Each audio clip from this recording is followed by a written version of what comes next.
এটাই তো আমাদের সম্পদ। আমরা তো রুজি করতাম, অন্য কাজ করলে আমি তো পরে পানির টন যে চালা হেও তো 15-20 হাজার টাকা আমি 5,000 টাকা করে দিন, আমি উদ্যোর পাই না, তালিম উদ্যোর পারে না, তাহলে লেখাপড়া করছে, অত যোগ্যতা, একটা কাপড়ের দোকান দিলে সে 5 টাকা চালাইতো, তাহলে 50,000 টাকা দেড় পরে আমি রুচি গেলে দিনের খেদমত, আল্লাহ খুশি হইব। এই সমস্ত ছেলেরা আমাদের পুঁজি, এরা দিনের খেদমত করে, আমরা পুঁজি এদের খুশি আমরা জান্নাতে যাইতাম। আমাদের সম্পদ মনে করতে হবে ছাত্রদেরকে।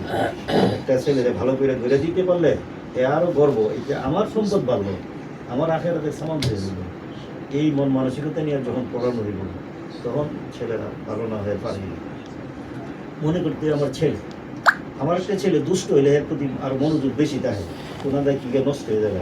এরা যেমন শাসনও করে, আদরও করে, এর লাগে দোয়াও করে, রাত্রেবেলা এর লাগে বেশি কান্দ। ঠিক ছাত্রগুলার জন্য এই খেয়াল এরা এদের জন্য যেমন শাসন করবে, এমন এদের জন্য আল্লাহর দরবারে কাঁদতেই ভালো লাগে।